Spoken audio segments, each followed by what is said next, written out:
Hello and welcome to Varnia Academy. In the previous video, we were discuss about the concept of rest and motion.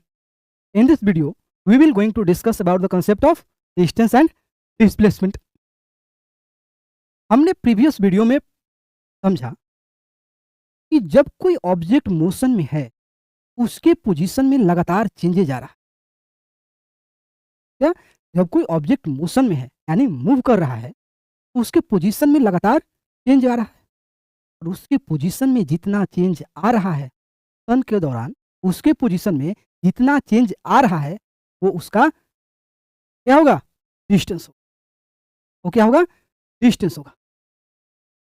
आप इस figure के through समझ, ये car point A से point B पर गया, मतलब इसके पोजीशन में चेंज आया। कितना आया? 5 मीटर का। मीन्स इस मूवमेंट के दौरान इस कार ने 5 मीटर के पाथ को कवर किया और इस 5 मीटर का जो पाथ है वही हमारा क्या है? डिस्टेंस है। ये 5 मीटर का पाथ ही क्या है? हमारा डिस्टेंस। सेकेंड पिक्चर देखिए। इस सेकेंड पिक्चर में राम और राहुल दो भाई हैं, अपने घर से स्कूल के लिए निकलते हैं। इनके घर से स्कूल जाने का दो रास्ता है। इनके घर से स्कूल जाने का दो रास्ता है। एक रास्ता को राम चूज करता है, दूसरा को राहुल।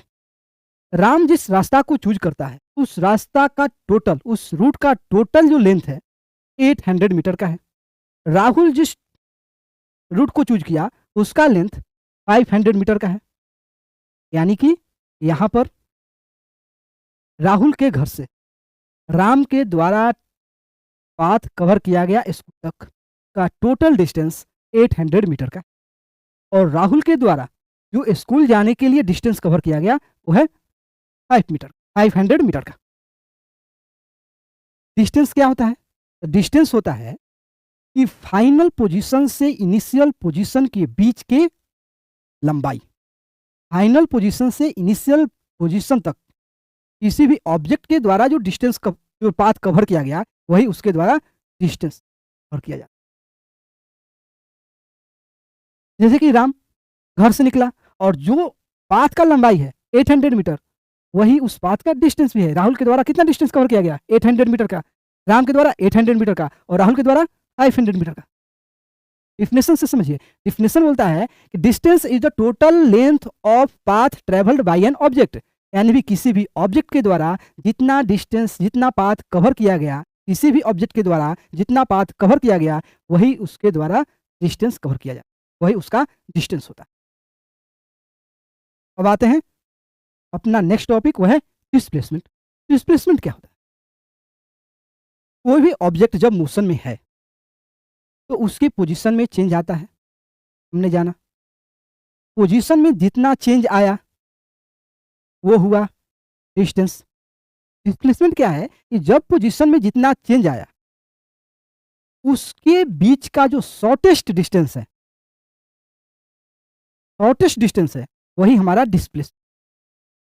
जैसे कि राम के द्वारा स्कूल जाने के लिए 800 मीटर का डिस्टेंस ट्रेवल किया गया, राहुल के द्वारा 500 मीटर का डिस्टेंस ट्रेवल किया गया। लेकिन जब हाउस से, उसके घर से और स्कूल के बीच की जो शॉर्टेस्ट डिस्टेंस है वो है हमारा 200 मीटर का। फ्रॉम हाउस टू स्कूल, ये उसका डायरेक्शन है। डिस्प्लेसमेंट का डायरेक्शन क्या है? From house towards the school. कितना का है? 200 मीटर का। यानी कि डिस्प्लेसमेंट क्या होता है? तो किसी भी ऑब्जेक्ट के द्वारा जो उसके पोजीशन में चेंज आता है कि मूवमेंट के दौरान, तो लेंथ अलग अलग हो सकता है, उसका पाथ अलग अलग हो सकता है, लेकिन डिस्प्लेसमेंट हमेशा क्या रहेगा? सेम रहेगा।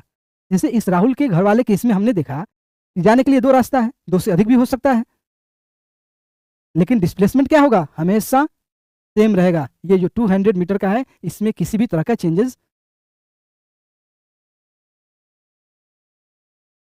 अब हम लोग चलते हैं नेक्स्ट स्टेज और नेक्स्ट स्टेज पर देखते हैं कि डिस्टेंस और डिस्प्लेसमेंट में क्या डिफरेंस है। क्या डिफरेंस है?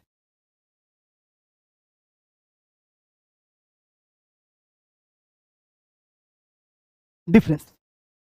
Distance the length of path travelled, the length of path we travelled, यानी किसी भी व्यक्ति के द्वारा जितना पाथ ट्रेवल किया गया वो है डिस्टेंस। लेकिन डिस्प्लेसमेंट क्या होता है? डिस्प्लेसमेंट होता है the shortest path between initial and final position.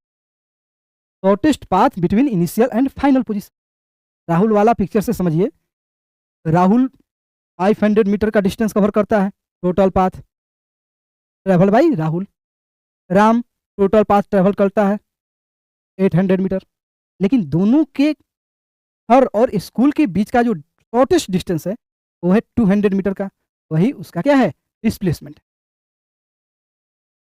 Distance हमेशा डिस्प्लेसमेंट से बड़ा होगा, नहीं तो उसके बराबर होगा। डिस्टेंस डिस्प्लेसमेंट के छोटा कभी नहीं होगा, नहीं तो उसके बराबर रहेगा, नहीं तो उसके बराबर रहेगा।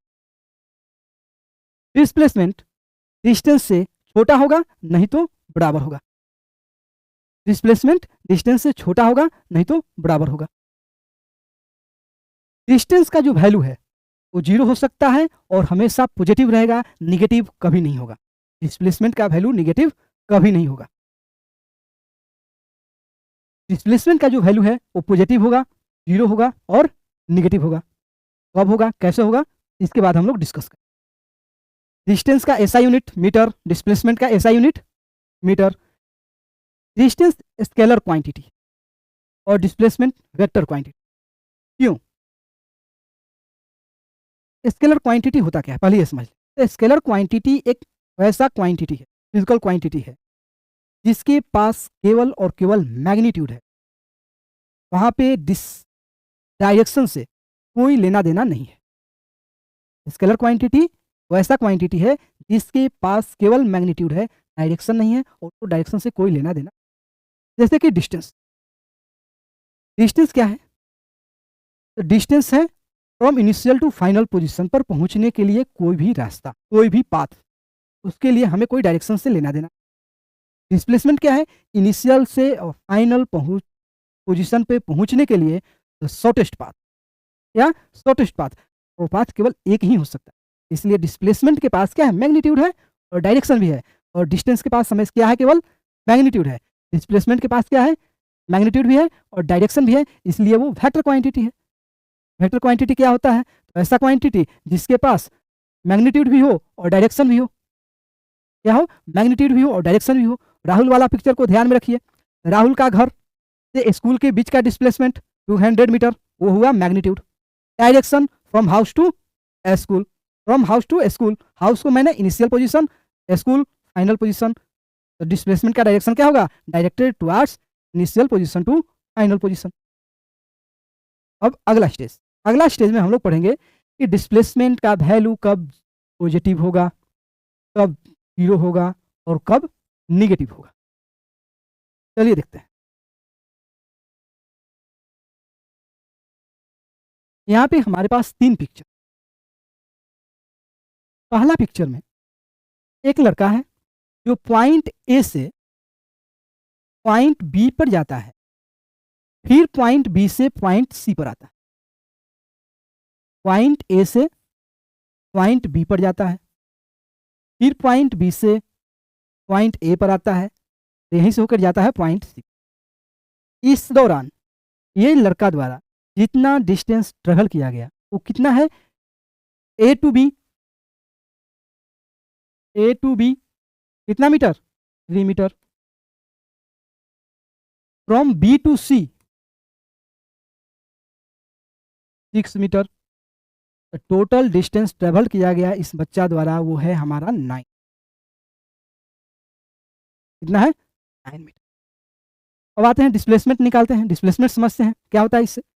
ये लड़का पहले ए टू बी गया। क्या गया? A to B. पहले गया ए टू बी। उस टाइम इसका टोटल डिस्प्लेसमेंट है 3 मीटर का। फिर आता है B to A. B to A और बी टू ए आने में इसका जो डिस्प्लेसमेंट होता है वो है -3 मीटर। अब ये माइनस क्यों? यहाँ पे तो माइनस नहीं लिए हैं आप, यहाँ पे क्यों माइनस ले रहे हैं? यहाँ पे क्यों माइनस आ रहा है?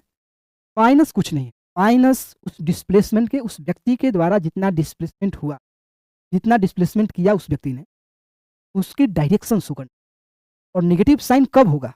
जब भी व्यक्ति अपने इनिशियल पोजीशन से फाइनल पोजीशन पर जाने के लिए लेफ्ट साइड में ट्रेवल करेगा। इनिशियल पोजीशन से फाइनल पोजीशन तक जाने के लिए जब लेफ्ट साइड में ट्रेवल करेगा, साइन नेगेटिव होगा। जब इनिशियल से फाइनल पर जाने के लिए राइट साइड में ट्रेवल करेगा तो साइन पॉजिटिव होगा। समझ गए नेगेटिव साइन क्यों आया? अब आते हैं। और फिर ये लड़का point A to point C पर गया, -3। जब आप इसको सोल्व करिएगा, 3 -3 3 मतलब 3 - 6 metre plus 3 metre total distance travel किया गया from initial position to final position. Initial position, final position. Initial position के लेफ्ट साइड में है, साइन निगेटिव है। अब आप यहाँ पे क्या देख रहे हैं? Distance always positive, distance always positive, displacement में भी नेगेटिव पॉजिटिव, और आपने डिस्प्लेसमेंट को यहाँ पे क्या देखा? नेगेटिव होते देखा। अब आते हैं नेक्स्ट। इसमें ये लड़का पॉइंट ए यानी कि अपने घर से पॉइंट बी पर पहुंचता। इसके दौरान इस जर्नी के दौरान from point A to B इसने टोटल 1 किलोमीटर का डिस्टेंस ट्रेवल करता है। टोटल 1 किलोमीटर का डिस्टेंस ट्रेवल करता है। फिर ये लड़का पॉइंट बी टू ए जाता है। पहला में क्या है? A to B. दूसरा में जाता है बी टू ए। यहां पर भी उसने डिस्टेंस उतना ही ट्रेवल किया, 1 किलोमीटर का। Total distance covered by this boy is 2 kilometre. कोई दिक्कत नहीं है, डिस्टेंस कुछ नहीं है, डिस्टेंस है तो total path covered by an object. यहाँ पे इस लड़का के द्वारा total path 1 kilometre from A to B and 1 kilometre from B to A, total हुआ 2 किलोमीटर। डिस्प्लेसमेंट क्या होता है? तो from A to B displacement क्या होगा? पॉजिटिव होगा, क्योंकि यहाँ पे इनिशियल पोजीशन से लड़का है जो फाइनल पोजीशन के साइड जा रहा है। किस डायरेक्शन में? Right side. किस डायरेक्शन में? राइट डायरेक्शन में। तो यहाँ पे डायरेक्शन क्या है? पॉजिटिव है, 1 किलोमीटर इन राइट डायरेक्शन, इसलिए ये क्या है? अब ये लड़का फिर पॉइंट बी टू ए गया, पॉइंट बी टू ए गया। अब ये उसका इनिशियल पोजीशन, वहाँ है फाइनल पोजीशन, और इनिशियल पोजीशन फाइनल पोजीशन है जो इनिशियल पोजीशन के राइट साइड में है। और जब फाइनल पोजीशन इनिशियल पोजीशन के राइट साइड में होगा तो डिस्प्लेसमेंट क्या होगा? निगेटिव होगा, -1 किलोमीटर। अब यहाँ पे डिस्प्लेसमेंट आप देखिएगा 0 हो गया। क्या हो गया? 0 हो गया।